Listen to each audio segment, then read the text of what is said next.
नमस्कार दोस्तों, स्वागत है आपका कल्कि पुराण के 26वें अध्याय में।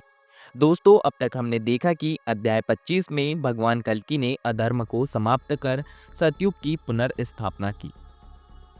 उन्होंने न्याय, शिक्षा, कृषि, व्यापार और समाज में सुधार किए।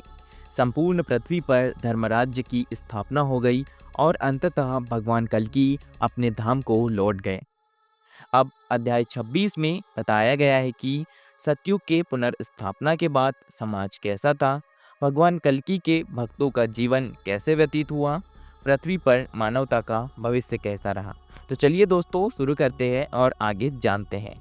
सतयुग की पूर्ण स्थापना, प्रकृति का सौंदर्य और शुद्धता। जब सतयुग का पूर्ण रूप से आरंभ हुआ तो प्रकृति अपने सुंदर और शांत रूप में थी। नदियां निर्मल जल से बह रही थी। वृक्ष सदैव फल फूलों से युक्त थे। मौसम सदैव अनुकूल और सुखद बना रहा।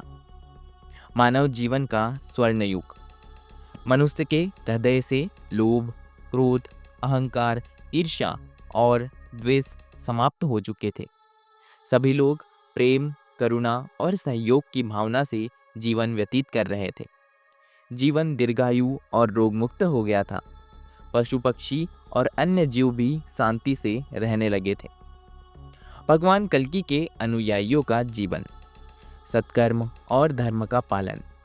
भगवान कल्कि के भक्तों ने वैदिक ज्ञान को अपनाया और अपने जीवन को तपस्या, ध्यान और साधना में लगाया। उन्होंने शिक्षा को बढ़ावा दिया और धर्म के प्रचार में लगे रहे।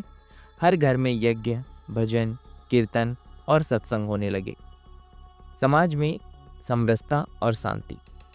वर्ण व्यवस्था अपने सही स्वरूप में पुनः स्थापित हो गई। ब्राह्मणों ने वेदों का अध्ययन और उपदेश दिया। क्षत्रियों ने धर्म की रक्षा की। वैश्यों ने व्यापार और कृषि को आगे बढ़ाया।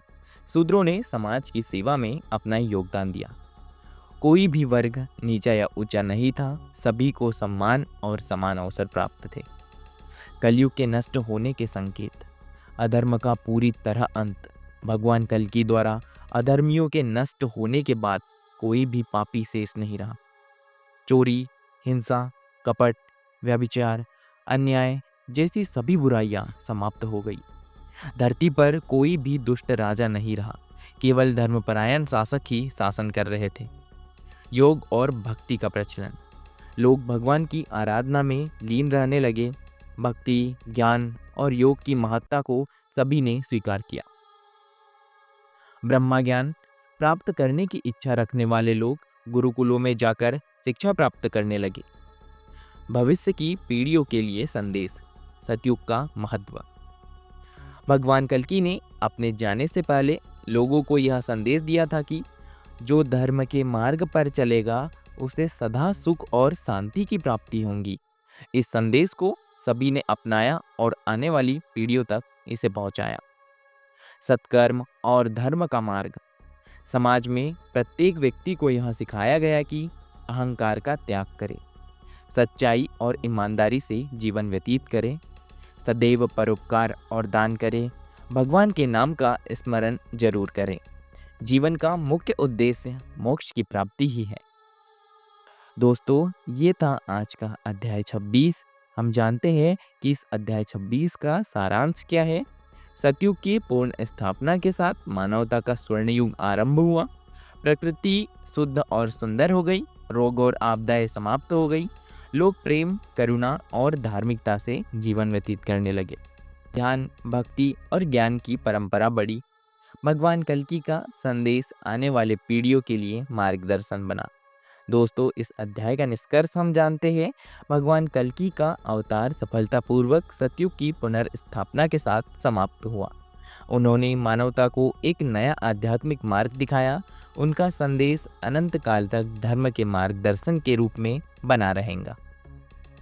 दोस्तों, ये था आज का अध्याय 26। अगर यह वीडियो आपको पसंद आया हो तो वीडियो को लाइक करें और चैनल को सब्सक्राइब करना ना भूलें ताकि आगे आने वाले अध्याय आपको मिल सके।